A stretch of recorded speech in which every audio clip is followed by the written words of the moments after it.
Well, it worked the first time, but not the second time. But it does, I think, pretty well underscore where the Wild were at heading into this game.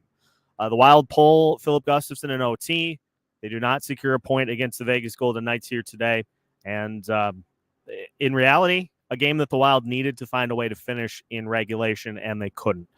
But some great takeaways from today's game, I think. Marat Huznadinov had a really fun game today. Filip Gustavsson was great. And so let's dive right in and discuss a 2-1 overtime loss for your Minnesota Wilds. Tonight's Locked On Wild postcast officially underway. The doctor will see you now.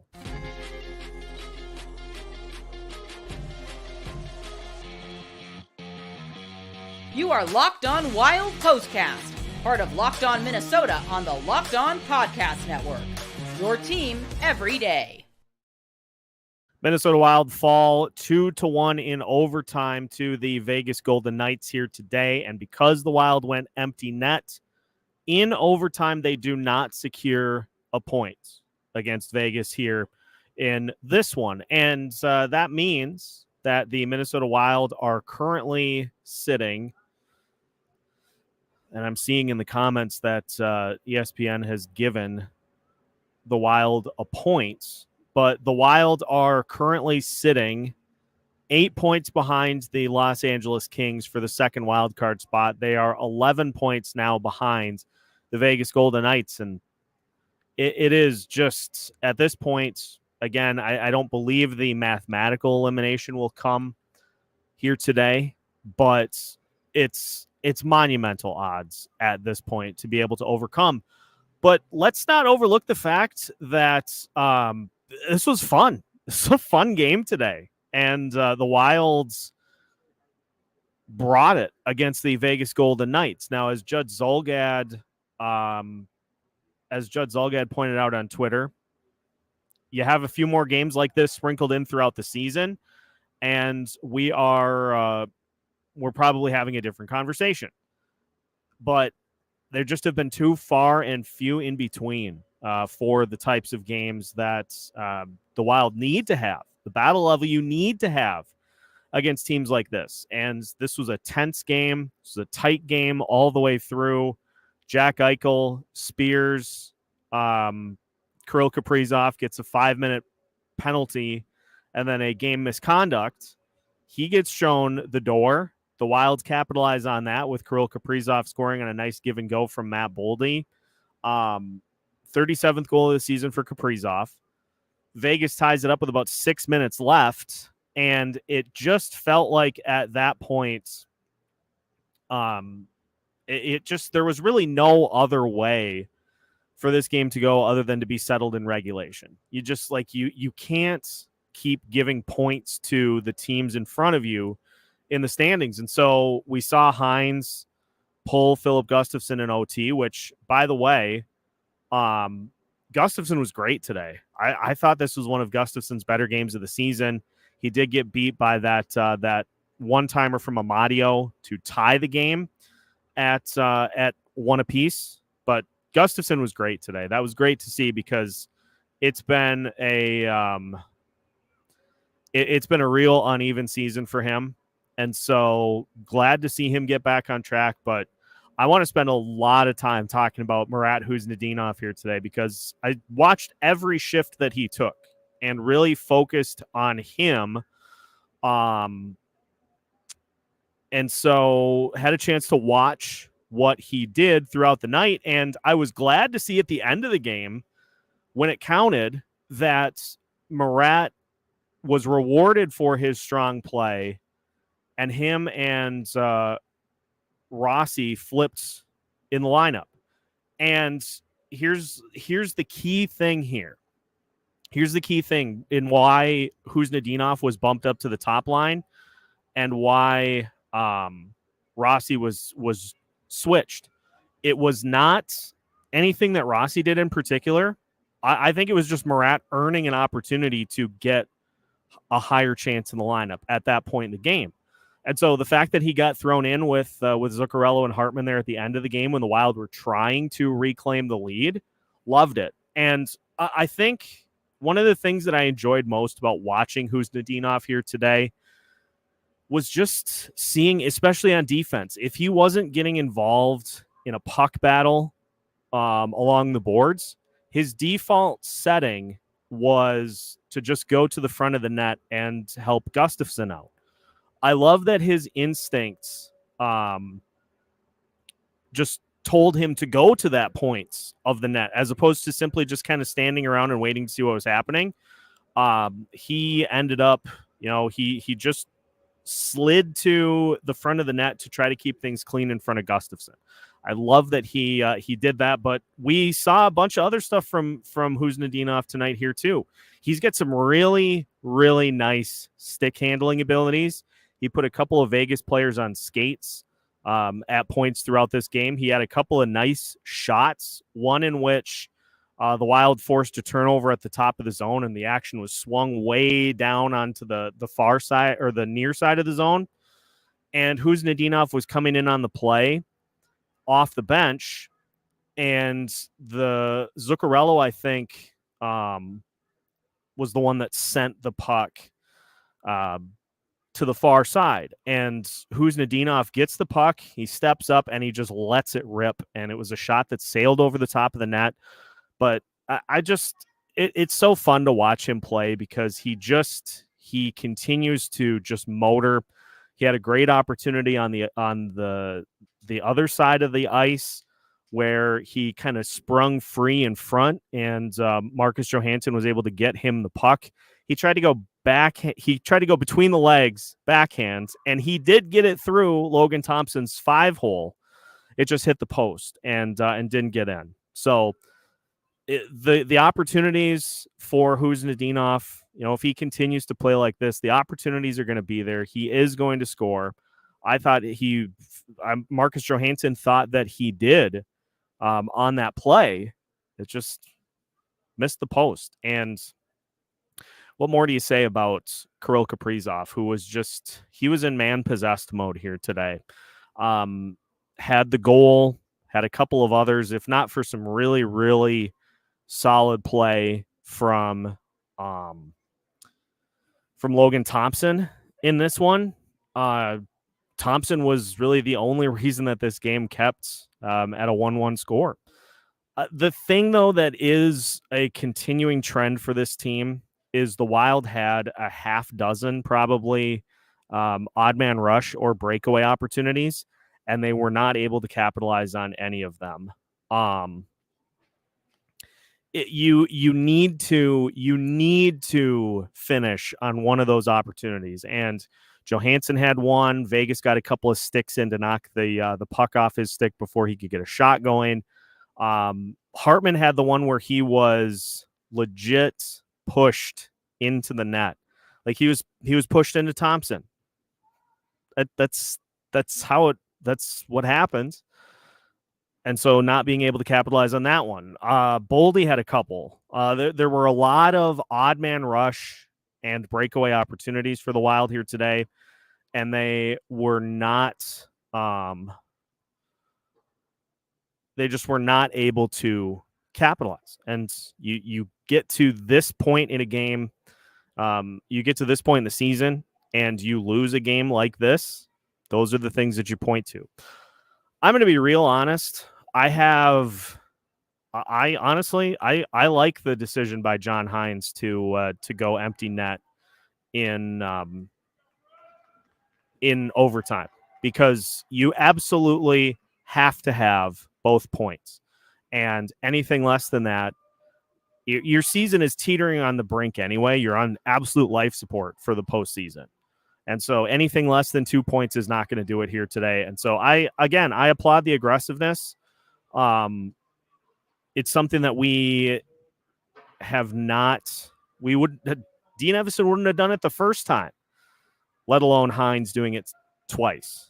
And so I don't know. I continue to like what we see. I know there are gripes about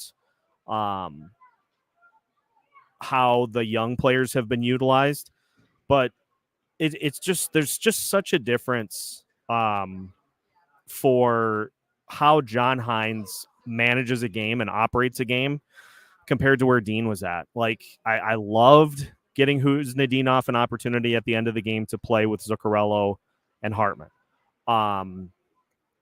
That's not something that Dean would have done. So I like to see those types of things. Again, this underscores what we've seen all season, is that this Wild team is good enough when they're on to compete, but they are not good enough to consistently hang with those top teams in the standings.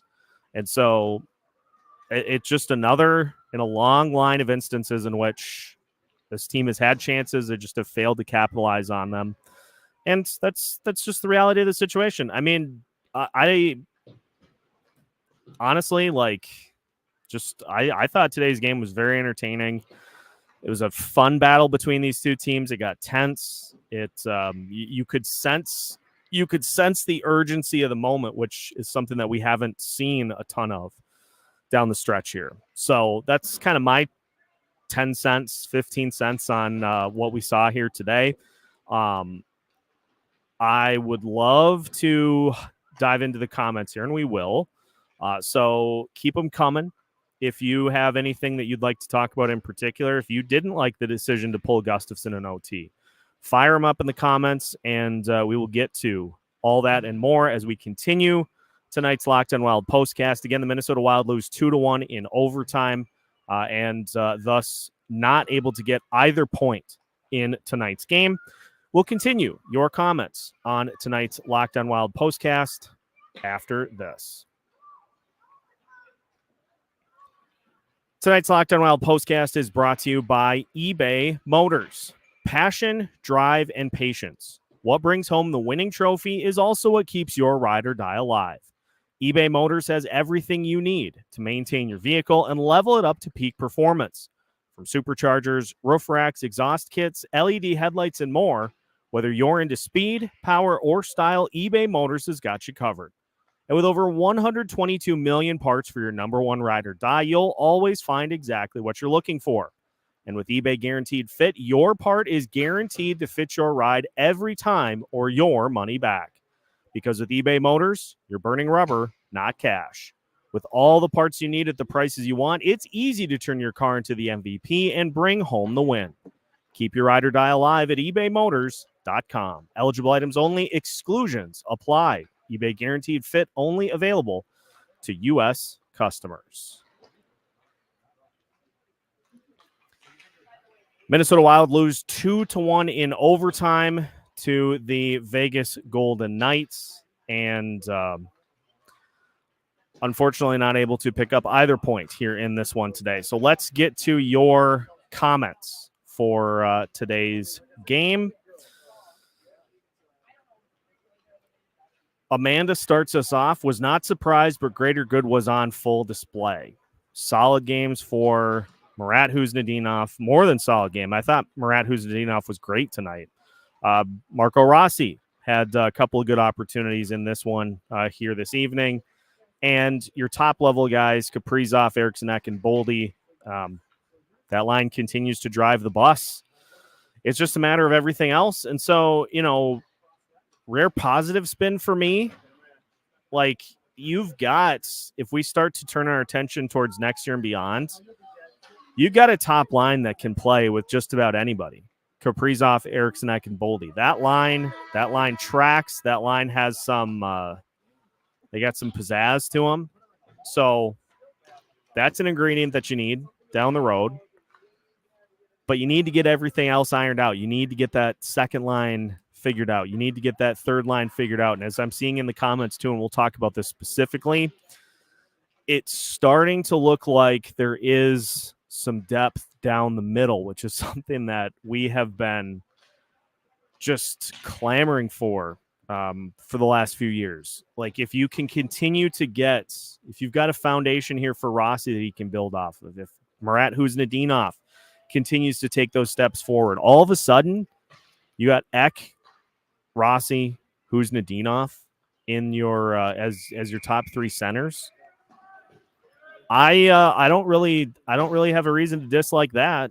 So there are things down the line that are starting to line up a little bit, but there obviously is still a lot that needs to be sorted out before this team is a legitimate playoff contender. Like it's not as simple as this team is one player away. There are a lot of things that need to get ironed out, but we're starting to see some of them get sorted out, as we move through the rest of this season. Hoptics, welcome to the other side. Hoptics shifting his reasons for watching the remaining games to hoping Faber gets a ton of points and increases his plus-minus. Faber tonight. Where's Brock Faber at tonight? Of course, I went off of the box score here this evening. Let's go back to it. Faber finished the night as a -1, and it was because he got it was because he was the defenseman on the ice for that odd man rush, that 2-on-1 that Vegas ended up scoring on. And then he was out there as well when Vegas scored an OT. So -1, but he did get an assist, couple of shots, couple blocks, 24 minutes, 37 seconds of overall ice time in this one here today. So, just Faber just continues to put together a real solid season. Very, very solid season. Better than solid. Jared joining us. I'm okay with the loss. They played good the entire game. Yeah, again, it was a fun battle between these two teams. It's just, as we've seen pretty much all season, just not enough to get it done at the end of the day. Solid game. Mike had predicted 38, 36, and 8. That might come down to the literal Wild that. Because what are the Wild at right now? They're 35, 28, and 10. So they're 35 and 38 right now. That's it. It's going to be very similar to that. Just a couple more OT losses mixed in. Any idea why Faber is not on the top power play? I think, I see the response here that you're not trying to throw 30 minutes a night at him. I mean, Declan Chisholm has played well in that spot. And so it could just be that the team feels that Chisholm gives them just a better look on that unit. And Faber's still kind of learning how to operate in that spot. So I think both of those probably play into that. But I think there is a little bit to Chisholm playing well on that top spot that has led to Faber being on power play number 2. ESPN said 2% chance at the start of the game, and I think it was 5% on Money Puck. So I think that is probably the last possible option. Let's see. Let's just see where the if it'll even show us here. Oh, and Money Puck's deserve to win meter had the Minnesota Wild. Oh, it's still tracking here. It's got the Wild at like 76.6% chance, but this is what playoff teams do: is they take punches like the Vegas Golden Knights did. They get one opportunity that goes their way and they capitalized on it. They get the game to overtime and then they win. Like that's just how things play out. The Wild were at 4.9% before the game. They're down to 1.3 on Money Puck. 1.3% if they lose their next game in regulation, which they basically did because of not getting a point in OT. So it's down to 1.3% at this point in the season, which is like all that's left is for NHL to say have officially been eliminated from playoff contention. So Gus looking steady lately.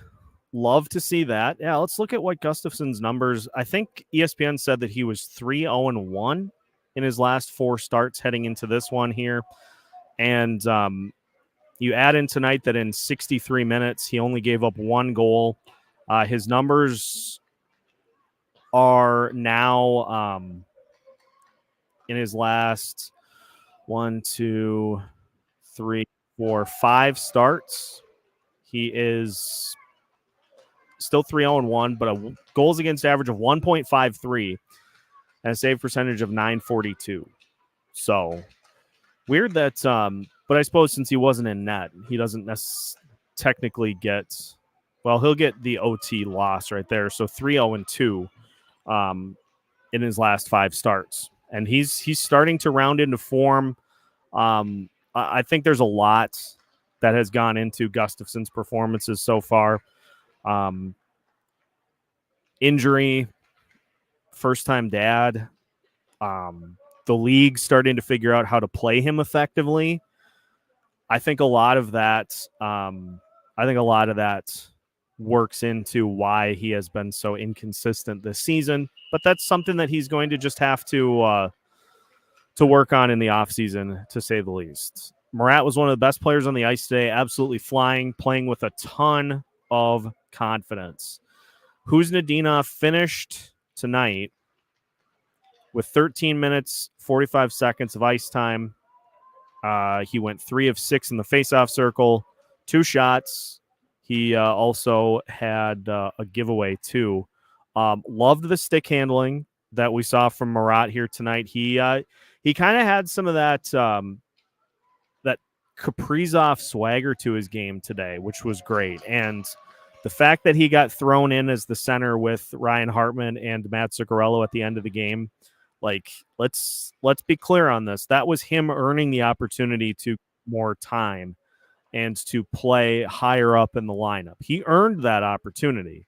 And so glad to see that he's starting to get some of the trust of the coaching staff here down the stretch. I thought it was just a lot of fun to watch him throughout the night here tonight. A puck hound through and through, as Mike notes. To beat the champ, you have to knock out the champ. Wild tried for the knockouts. They at least took a swing. Yeah, I like that. I would rather, I'm assuming, I'm just starting to get the impression that John Hynes does not like shootouts. Because the Wild have only been to a couple of them since he took over. And so, again, it further underscores where this team was at coming into this game, that they absolutely needed 2 points. And so you can't take the chance on a game going to a shootout. And so it's like, hey, we get possession of the puck and we're going to pull the goalie again. Sometimes it works, sometimes it doesn't.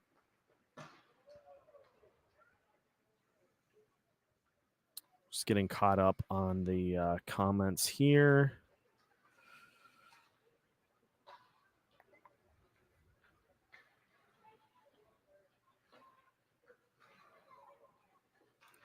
Rossi and our 15th pick to move up into the top 5.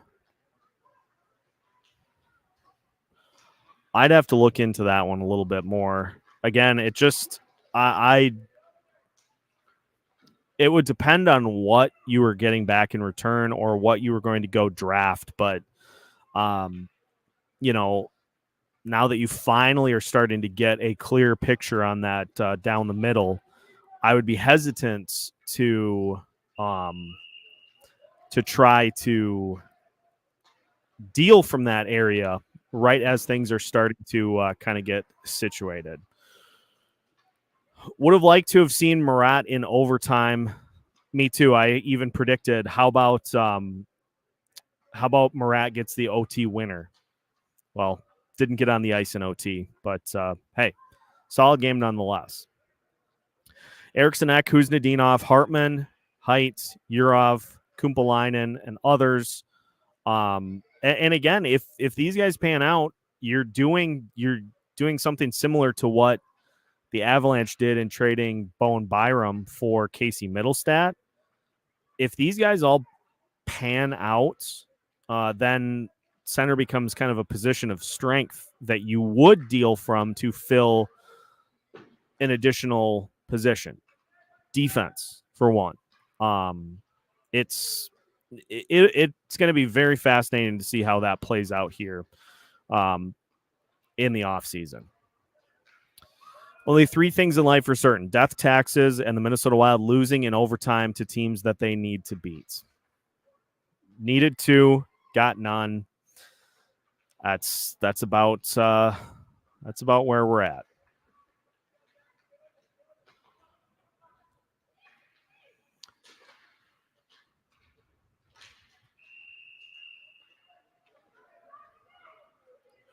Yeah, if it's for a top 4 defenseman, which is something that's like they're going to need some help on defense for sure. Like we've seen Zach Bogosian fill in that second pairing, but he is definitely a third pairing guy. So let's put this on the list of things to look at in the offseason as to what you could get for him in return. Can the Iowa Wild make up 10 points in 9 games against Manitoba? I don't think so either.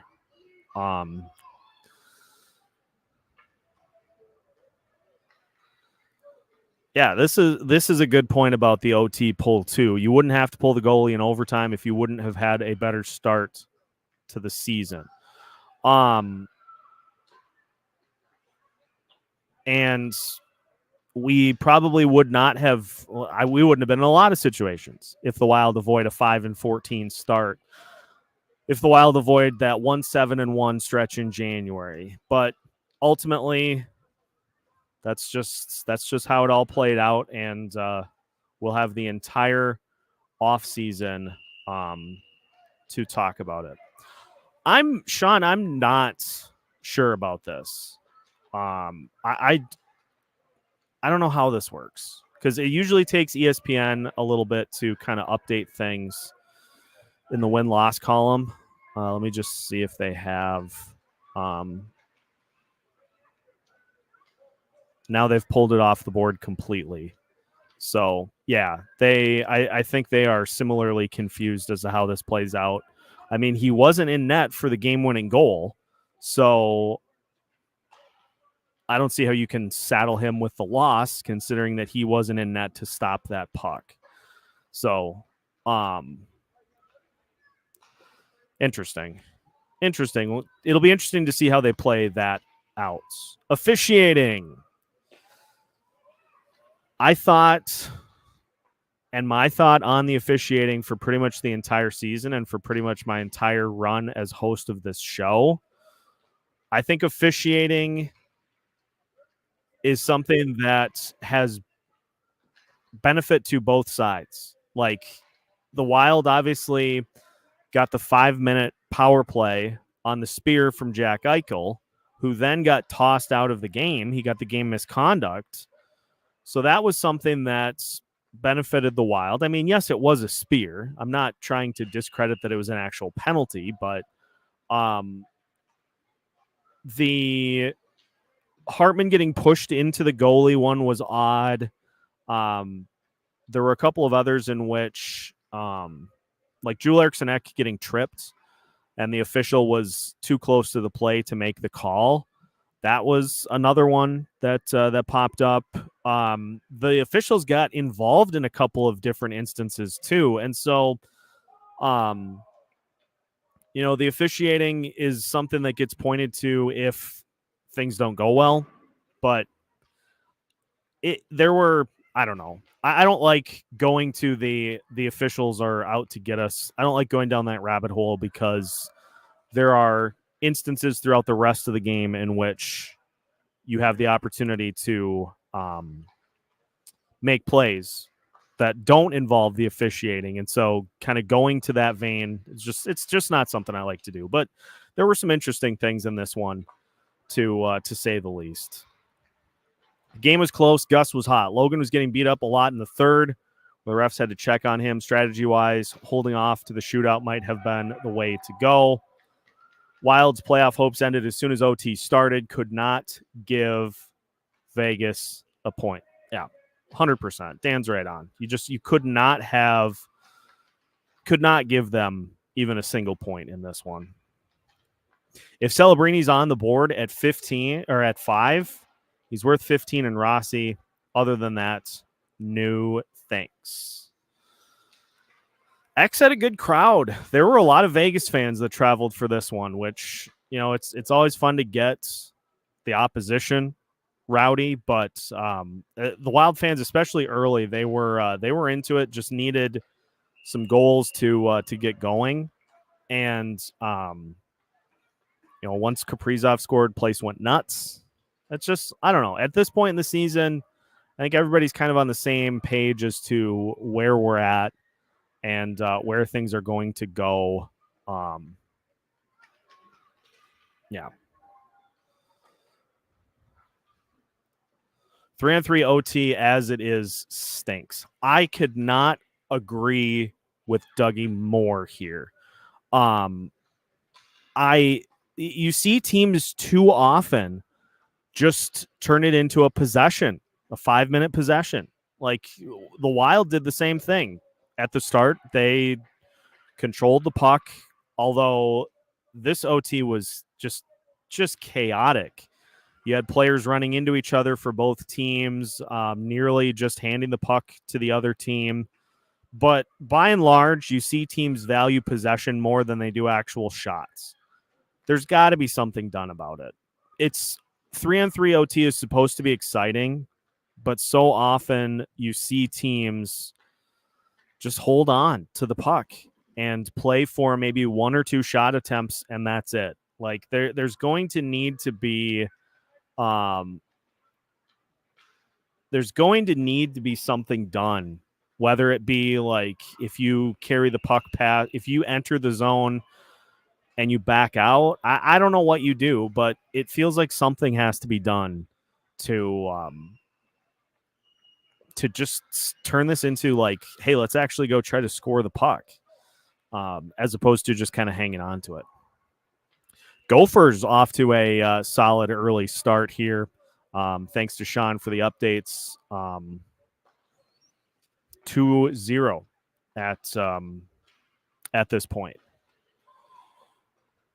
And now 2-1. 2-1 Gophers. When you're in a small market hockey team, your games will be managed accordingly. Hynes will slowly start morphing into Evason. It is inevitable. Yeah, there's definitely, and there are definitely pieces to John Hynes' coaching style that Dean Evason, or there are pieces to Hynes' coaching style that mirror what Dean would do. Hynes is just way more tactical in-game than Dean ever was. He likes to mix things up. He's not afraid to try new things during a game. He seems like he really plays face-off matchups. And I mean, again, Dean would never have pulled his goalie in OT. So I like some of that for Hynes, but there's some work to be done as well. Why not go 6-on-5 in the last minute or two of regular? This would have been another good idea, to try to win that game in regulation as opposed to letting it go to OT. And there may have been some sense by the team that unless they do something like that, it's likely not going to matter. But urgency's been a problem all season. Just doesn't seem like there's been enough at key points, and that continued. That continued here in this one. Some good ideas on 3-on-3 OT. Want to make 3-on-3 better? Get rid of the shootout. Don't allow a team to possess the puck in the offensive zone and retreat to neutral ice for the change. Shot clock. So there are certainly ways to improve it, but will the NHL do anything about it is another story. Lots of discussion about who gets the C after Spurgeon. You pretty much have to give it to Kaprizov. This is his team, and it would probably help him decide to play his entire career here. Oh, I see what Hoptics is saying. his temperament. He was heated. Hynes was heated a couple of times in this game too, like especially after the Hartman call, for sure. Like he was getting after the officials. And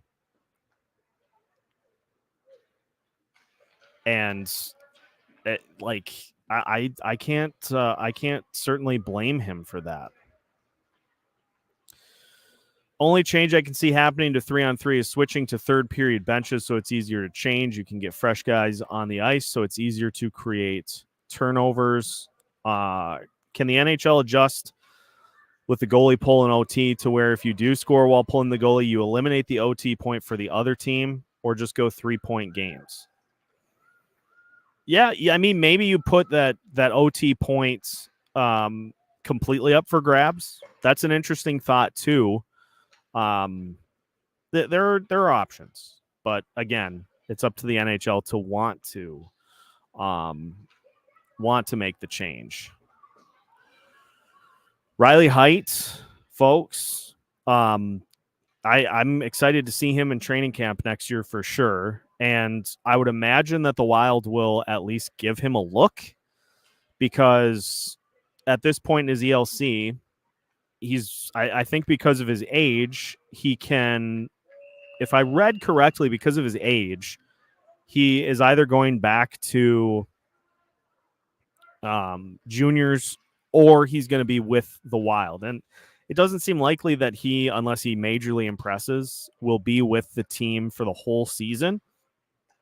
But I have no problem with rewarding a guy with a little 9-game tune-up and see what he's got. It, like, the thing, at least in my head, with all of these, all these players coming in, all these young players coming in, is just give them opportunities to kind of see where their game is at. Not everybody's going to pop. Not everybody's going to stick right away, but you give them an opportunity to see how their game stacks up against NHL players, and you give them things then to work on. Like if you, for instance, have Adam Beckman play a few games, and he did, but play like a solid stretch of games, then he knows what he needs to work on to consistently get up to the NHL level. But we continue to see guys just kind of chill on the bench. 3 points to win in regulation, 2 to win in OT, and 1 point for an OT loss, and then 1 for a shootout win, and nothing for a shootout loss. Something along those lines. I would be very in favor of that. You cannot have the C on a guy that only leads by playing. This team needs a no-bull guy that gets in the faces of Freddie and the Coasters and the penalty magnet Hartman.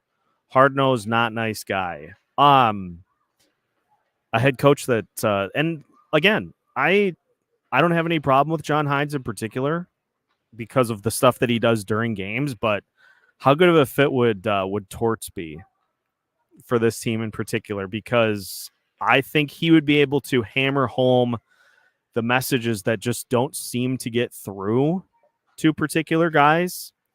And I mean, dude benched his captain. He benched his captain to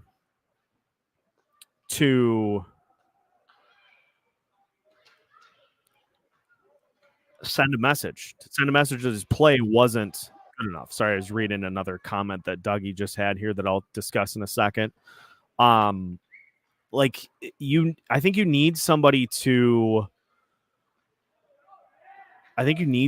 just not accept all of this. And whether it's a player, whether it's a coach, that's kind of too why I'm on the train that I think there is going to be some sort of a trade made, even with all of these contracts locked in with no move clauses. I think to help with just like, you just have to have somebody that comes in and is not going to take what we've seen by and large this season. So I don't know who that would be, but that's why I just have this sneaking suspicion that there is going to be some sort of a trade made to shake this roster up after this type of a season. Some confusion about height because he had 20-some games in his first season in the CHL. Read that if it counts, he could play in the AHL because it would be 4 seasons there. Yeah, that is what I've heard as well, Dougie, is that if he's counted for 4 seasons, then he can play in Iowa. If not, then he would have to go back to his previous stop and put up another 100-point season after he gets his 9-game cup of tea. What do you have to do to get rid of Gaudreau with 4 years left? You would have to attach a pick, I think, for sure, in order to get a team to take that kind of a contract on. It's not like the AAV is absolutely zero issue. It's the 4 years. It is it's the 4 years, and it's the production that we haven't seen since that extension was signed. I mean, Gaudreau had 19 goals last season, and this year he's at, I think, 4. That's not great. Like, it would just be great, especially now with, like, are you really going to have Gaudreau play a wing spot for this team next year on the 3rd or the 4th line? Like, I'd love to free that spot up. And so if it takes a pick to move, that could be part of the reason that we've seen Bill Guerin line up as many picks as he has in 2026. Like, basically double picks every round. That could be a reason too. I did see, Sean, the Russo tweet that Foligno is probably done for the year. This is when you see things shift from the like win at all costs to, okay, we're out of it. Now it's time to start getting a jump on off-season surgeries and getting players healthy for next year. So Foligno not being on the roster is going to be a huge loss, but biggest thing for him is just going to be to get healthy for next season. Depends with Freddie, I think, Dougie says. If Dean gets the job in Ottawa, he'll probably ask for his favorite player to join him. And I can let me just run the buyout here for Steady Freddie, because I think it tacks on 8 more seasons if you just go the straight up buyout route. But let me just check on that before I air. So if you bought him out, it'd be $629K every season from now to 2031, 2031, 2032. So it'd be 1, 2, 3, 4, 5, 6, 7, 8 seasons of $629K.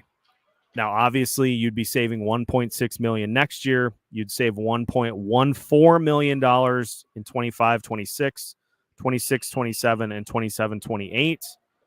And then it would essentially be like keeping a prospect salary on the books for those final 4 seasons. So if you're comfortable with that, it's not if you're comfortable with that, it's not a huge price to pay. But I kind of wonder if we see him dangled, because let's not forget, at the trade deadline, in Michael Russo's trade deadline primer, he had Gaudreau in the category of would move if they had a compelling offer. So I kind of wonder if that gets revisited in the offseason. So that'll be another one to keep an eye on here as the season plays out. You take out the 1-7-1 stretch where we were missing all of our best players in every position. Hynes has been one of the best coaches in the league from that time. Can't believe people are still saying to fire him. I think the more questions on the Hynes front come from, like, is he the right guy to lead you through? Because there is still the big glaring, has not, as a head coach, won a playoff series. Like, that's a big kind of a glaring thing that will need to be addressed at some point, whether it be next year or the year after. I like what Hynes does. I like how he manages game flow. I think he has done a really good job with that. Could we see,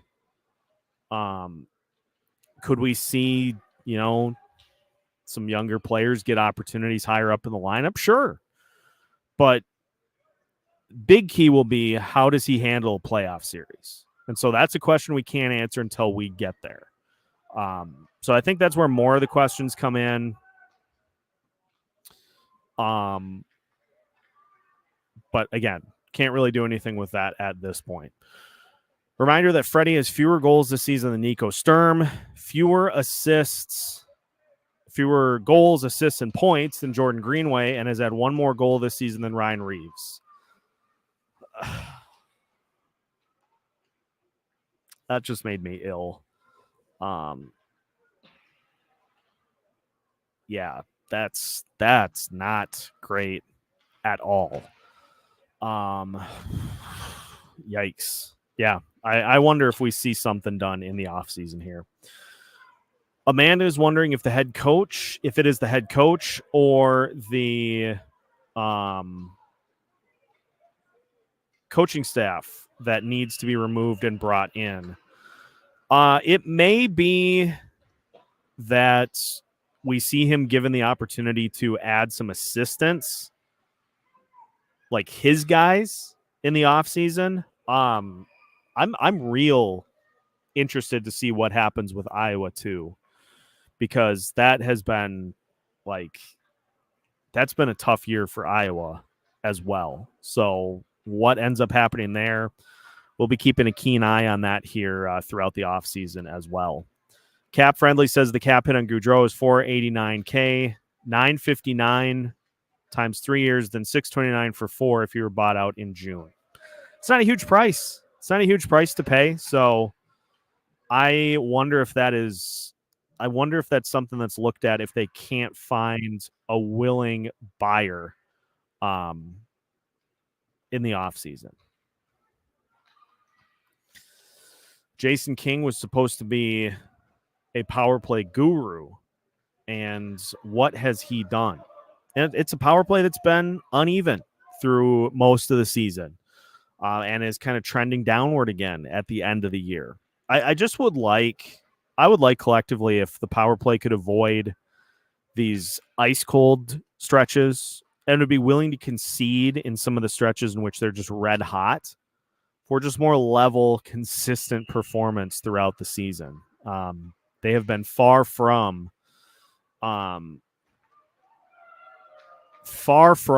consistent throughout the year this season. So it'll be interesting to see how this all plays out, but it's going to be a lot of questions heading into the offseason, to say the least. If you buy Gaudreau out, you should wait one more year. No reason to get the big savings next year. Wait until we should be good in 25-26. Yeah, I think that'll probably be the more likely route that Bill Guerin goes. Is that he gives him one more year to try to see if he can rebound, and if not, then they'll have to look at doing something. Let's see. I'm not sure, Eddie, if there is a limit on buyouts. I know there is a limit on the slots. You have limited slots in which you can retain salary. there are four slots in which you can retain salary at any given time. I don't know if there is a limit on buyouts though. So I'll do a little digging into that, but at least off the top of my head, I think that's where the limit is retaining salary. I'll tell you what, I think I'm going to call it here for today.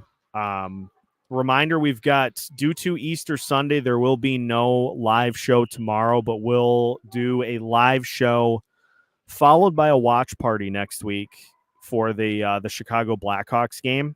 So we'll do a live show at noon, and then we'll do a watch party at 2. I think it's a 2:30 start against Chicago.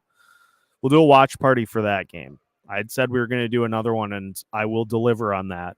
And we'll do one next Sunday against Chicago, but going to get on the road here from the X and get up to the folks to celebrate Easter here tomorrow. So thanks for all the questions here today, everybody.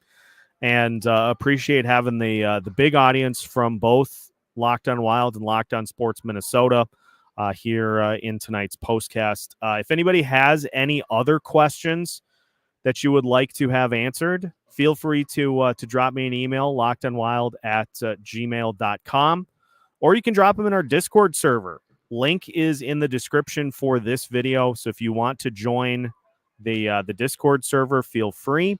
And we'll be back with you with a new episode of Locked On Wild on Monday. We'll talk with Alex about what we saw here this weekend and going forward as well.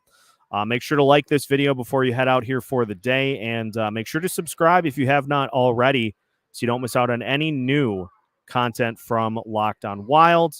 Appreciate everybody hopping in here for the postcast, including Jesse Pierce. What's up, Jesse?